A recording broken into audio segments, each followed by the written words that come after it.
Ay mga sisi, good evening. Hindi na lang kami natuloy sa sa MBK kasi ang daming tao sa train. Hindi na kami baka mamaya maabutan pa kami ng gabi na. Sabi na lang ng anak ko na hindi na lang daw kami tutuloy. Susunod na lang kasi baka mamaya magalit na tong isa din. Dito muna kami sa sa may Chatuchak Park. Ikot-ikot muna kami tapos diretso na kami doon sa may galaan ng mga turista doon sa may Chatuchak talaga. May mga bilihan ng mga iba't ibang gamit. Ganon. Doon kami galing kanina doon. May ibon na dito maraming. Kunin mo yung pagkain. Ay, paupuin mo muna. Dito muna kami kasi ay naku, huwag mo na tayong tumuloy. Ang daming tao. Paupuin mo, pera yan.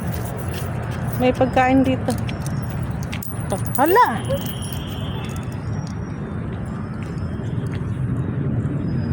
Halaglag na ang pera. Ang daming pera kasi ni Dwight eh. Ayaw ko. Hayaan mo na. Sit down. Sit ka muna. May pagkain. Akin na may pagkain dito.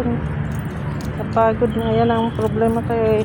Yan ang problema sa bunso ko eh. Kasi minsan tinatamad. Tinatamad siya.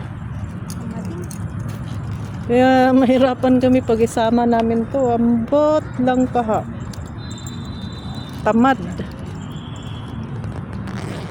Kaya dito muna kami. Stop over muna kami sa park ng Chatuchak. Stop over muna kaya napagod yung isa. Parang uulan. Ang dilim. Ayan o. Buti na lang hindi na tayo kaya mahirap na pag nag-uulan-ulan. Next time na lang uli magpunta doon. Next time na lang. Kasi medyo alanganin na rin ang oras ng labas namin ngayon.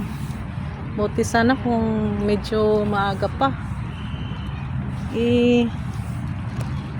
Anong oras na rin? Mahirap talaga pag alanganin ang oras. Ang haba pala. Sabi ko, parang namalikmata ako. Baka dumaan na sila. Hindi ko na. 3 beses na napaakyat. Diba? Bago kayo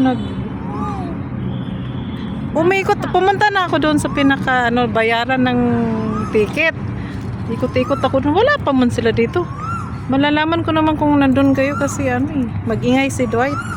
Ayan, tumunog na yung ibon dito na malaki sa may park. Ayan, nag-ikot-ikot na lang muna kami dito. Sabi ko, dito na lang tayo para malapit na rin. Pag uwi mamaya, sakay tayo ng train ng 2 beses na lang. Hindi tayo 3 beses na magsay-sakay. Pinapahinga muna namin tong isang bata na to kaya napagod na naman. Ganyan siya. Ayan, parang dumilim. Uulan yata to. Tingnan mo ang kalangitan. Tingnan mo. Wala parang nagtaligsik na nga rin siya. Wala pang daan doon? Di ba dati meron tayong baka? Tingnan mo nga. Saan banda? Tingnan mo muna doon. Check mo muna. Dito muna kami. Kasi ang hirap talaga pagkasama si Dwight. Sige, bye-bye na mga sisi.